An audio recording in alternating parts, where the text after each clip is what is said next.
on debate on budget and power to ask questions।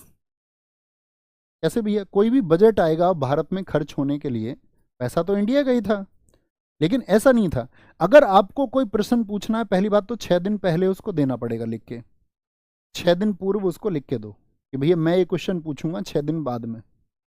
उसके बाद भी जो आपका एग्जीक्यूटिव थी वो बाउंड नहीं की गई थी, वो बाध्य नहीं थी कि इनका जवाब दे, तो भैया फिर तो पूछने का भी कोई मतलब ही नहीं बचा। अगर जवाब देने के लिए ही बाध्य नहीं है भाई, आज क्या है आप जानते हैं, अनुपूरक प्रश्न जो होते हैं।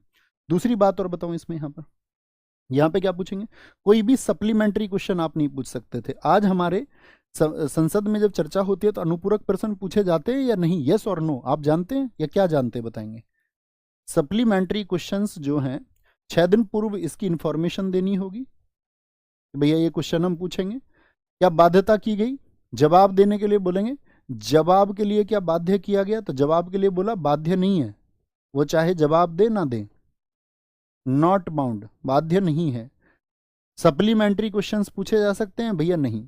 सप्लीमेंट्री का मतलब होता है आपका 2 या 1 प्रश्न आज भी हमारी संसद में पूछ सकते हैं, जिसका जवाब मतलब जिसका सवाल में नाम शामिल है तो वो 2 पूछ सकता है, ठीक है, जो जवाब से जुड़ा वो 1 पूछ सकता है। तो सप्लीमेंट्री क्वेश्चंस कितने पूछे जा सकते हैं आपका, सप्लीमेंट्री का मतलब होता है प्रश्न के बाद प्रश्न, ठीक है भैया। अगर मिनिमम 7 हो तो आपका मैक्सिमम 15 हुए तो डिवीजन कैसे होगा, इसीलिए तो बुद्धू तुम्हारे जैसे दिमाग की वजह से तो वो डिवीजन नहीं कर रहे हैं ऐसा।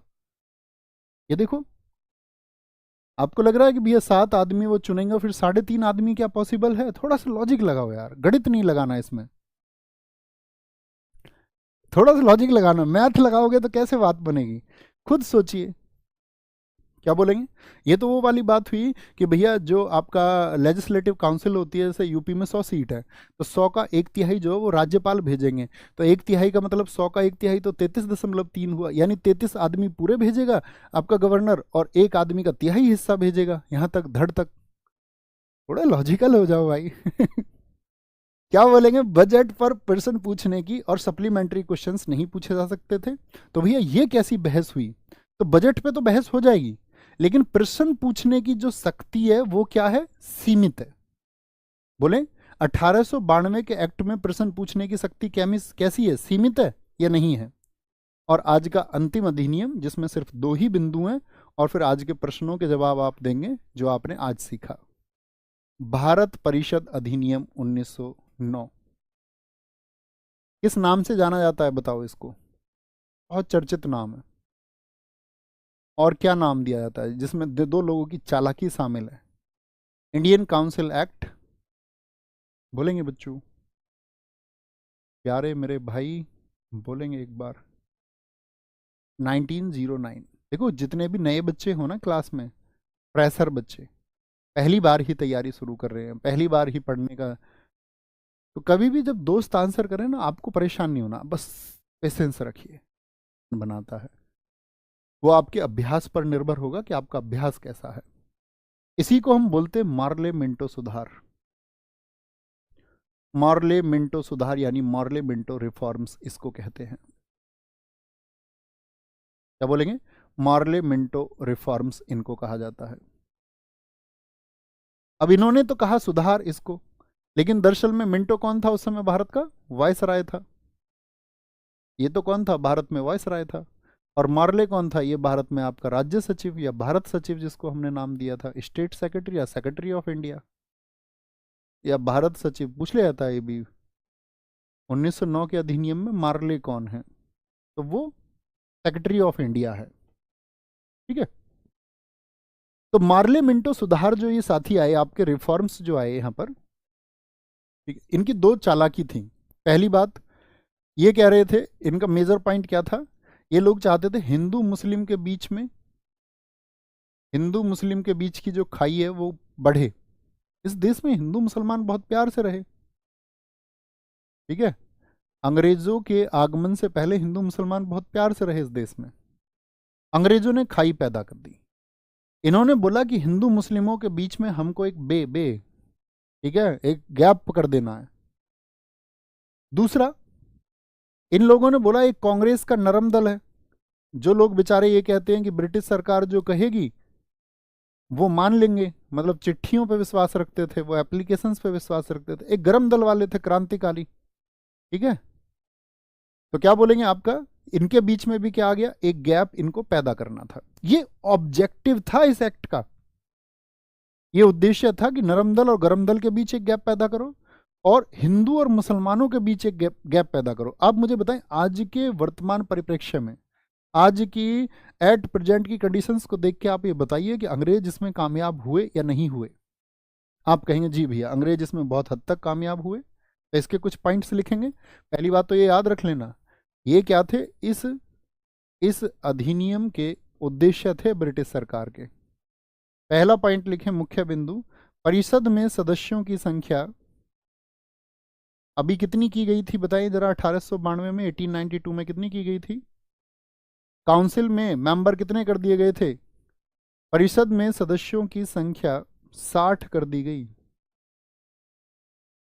अभी किए थे भैया 10 से 16, ठीक है, संख्या 60 कर दी गई, कर दी गई, ओके। और इसमें क्या बोला गया, आधे क्या होंगे, फिर से वही बात, आधे जो सदस्य होंगे वो गैर सरकारी होंगे, नॉन ऑफिशियल्स होंगे, ठीक है। यहाँ पे बात की गई, यानी भारतीयों का जो सहयोग है इसमें, कॉपरेशन है, वो बढ़ाया जा रहा है। प्रत्यक्ष निर्वाचन आरंभ हुआ, आंशिक हुआ था वैसे, ठीक है, आंशिक प्रत्यक्ष निर्वाचन आरंभ हुआ, लेकिन कैसा था, सीमित मताधिकार। सीमित मताधिकार क्या होता है जी? सीमित मताधिकार,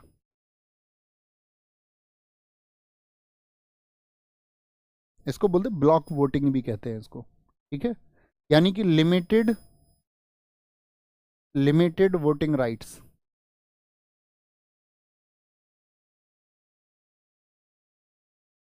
कैसे राइट्स थे? यहां तो भैया आप कह रहे हैं कि डायरेक्ट इलेक्शन स्टार्ट हो गए भाई, पीछे तो अभी मैंने बताए थे अप्रत्यक्ष थे, लेकिन क्या हो गए यहां पे, प्रत्यक्ष निर्वाचन आरंभ हो गए। लेकिन प्रत्यक्ष निर्वाचन में ऐसा नहीं था कि सिर्फ नगर पालिका। क्या कह रहे हैं भैया, इंडिया काउंसिल एक्ट तो 1947 में खत्म हो गया था, तो मार्ले तब कैसे स्टेट सेक्रेटरी बना, ये नहीं समझ में आया भाई। 1947 आ गया क्या अभी? अब तुम तो यार बिल्कुल भी, वो 1700 रुपये क्विंटल नाज खाने वाला तो बिल्कुल था ही, और तुम तो आज यार उससे भी महंगा अनाज खा रहे हो।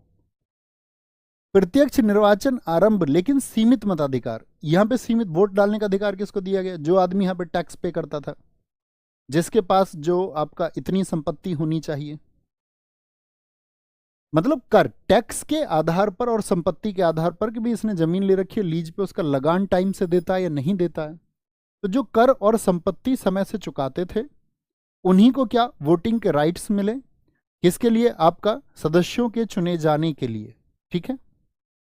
अगली बात पे आएंगे, पूरक प्रश्न पूछने का अधिकार मिला। पहले क्या बोला था उन्होंने, प्रश्न क्या पूछ सकते थे, सप्लीमेंट्री क्वेश्चंस, प्रश्न क्या बोलेंगे, पूरक प्रश्न पूछने का अधिकार किस एक्ट से मिला? अधिकार मिला rights to ask supplementary questions, okay. अगली बात लिखेंगे, यहां पे एक बात और की गई थी, ये हिंदू मुस्लिमों के बीच खाई का कारण बना, पृथक निर्वाचक मंडल की व्यवस्था की गई।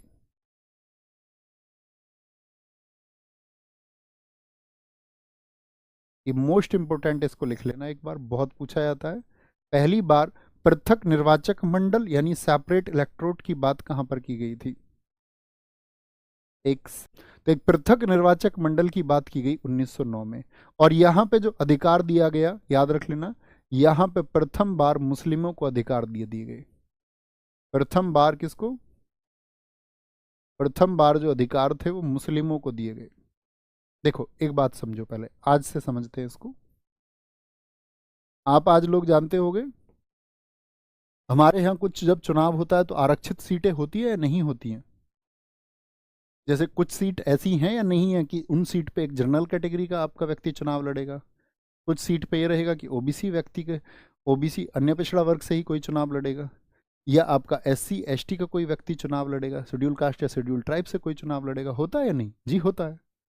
जब जनरल कैटेगरी का कोई व्यक्ति चुनाव लड़ रहा हो, या अन्य पिछड़ा वर्ग का वो कोई व्यक्ति चुनाव लड़ रहा हो, या आपका शेड्यूल कास्ट या शेड्यूल ट्राइब का कोई व्यक्ति चुनाव लड़ रहा हो, तो वोट का अधिकार सबके पास होता है या नहीं?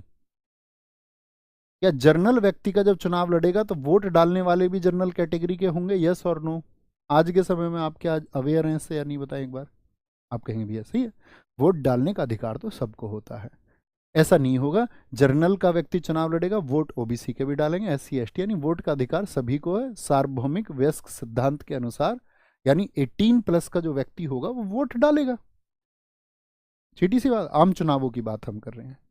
लेकिन यहां पर क्या होता था, एक पृथक निर्वाचक मंडल का मतलब था, सेपरेट इलेक्टोरेट का मतलब था कि जो व्यक्ति, जैसे मुस्लिम कोई व्यक्ति आपका चुनाव लड़ेगा इसके लिए, तो वोट डालने वाले भी कौन होंगे? सिर्फ मुस्लिम व्यक्ति होंगे।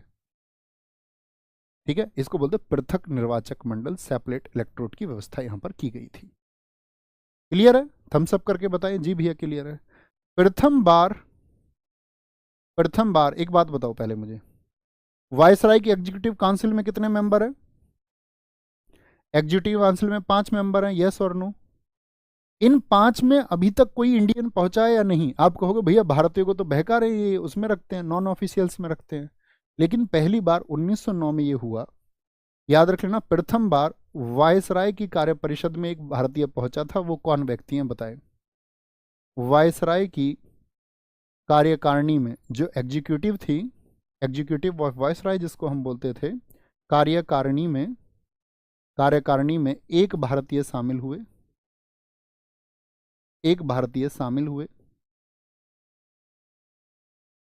क्या बोलेंगे? फर्स्ट टाइम, द ओनली, या आप कह सकते हैं the first Indian enters in the executive of viceroy. और वो कौन है? सत्येंद्र प्रसाद सिन्हा, एसपी सिन्हा जिनको हम कहते हैं, एसपी सिन्हा। कौन है साहब? एसपी सिन्हा पहले व्यक्ति है, याद रखेंगे। दूसरा इंपॉर्टेंट पॉइंट, यहां पे जो भारत सचिव की परिषद में, मुझे बताओ, जो सेक्रेटरी ऑफ इंडिया होता था, स्टेट सेक्रेटरी होता था, उसके लिए जो परिषद बनाई गई थी उसमें कितने मेंबर थे? उसमें भी अब तक कोई इंडियन नहीं पहुंचा था, क्योंकि उसमें ब्रिटिशर्स होते थे। उसमें जो आपका अध्यक्ष होता था, भारत सचिव, वो कैबिनेट मंत्री होता था ब्रिटिश सरकार में। उन 15 में भी कोई इंडियन था क्या? नहीं भैया। 3 दिनकर राव, नरेंद्र और आपका ईश्वरी, ये तीनों किस में थे? ये तीनों के तीनों थे आपके नॉन ऑफिशियल मेंबर्स, ये गैर सरकारी सदस्य थे। पहली बार एग्जीक्यूटिव में पहुंचे हैं, क्या बोलेंगे, जो वायसराय की एग्जीक्यूटिव में पहुंचे आपका, वो एसपी सिन्हा। और भारत सचिव की परिषद में, यानी कि in the council of secretary of India परिषद में 2 भारतीय शामिल हुए, 2 भारतीय शामिल हुए। और ये सबसे पहले 2 भारतीय हैं, कौन बताएगा नाम? पहले तो हैं केसी गुप्ता, केसी गुप्ता को शामिल किया गया, ठीक है, first one. And second one Syed Hussain Bilgrami,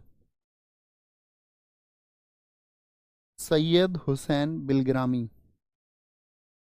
ये किस में शामिल हुए थे दोनों?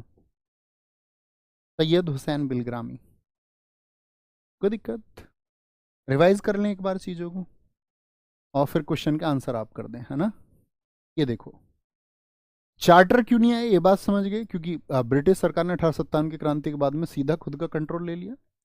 खुद का कंट्रोल जब इन्होंने ले लिया तो इन्होंने बोला कंपनी का शासन खत्म, यानी कंपनी बीओडी बीओसी जो चल रहे थे इनको खत्म करके इनकी जगह होम गवर्नमेंट लेके आई। इसी को बोलते हैं ब्रिटिश क्राउन का शासन शुरू हो गया। ब्रिटिश क्राउन कब से शासन करने लगा? 1858 के एक्ट से। गृह सरकार में भारत सचिव बनाया गया, जो कैबिनेट मंत्री होना चाहिए। उसके लिए 15 सदस्य बनाए गए और उसको बोला गया भारत परिषद। वेतन कहाँ से जाता था भैया आपका? कहाँ से? इंडियन रेवेन्यू से। 1919 में ब्रिटेन में ट्रांसफर हुआ। 1935 में भारत परिषद जो बनी थी,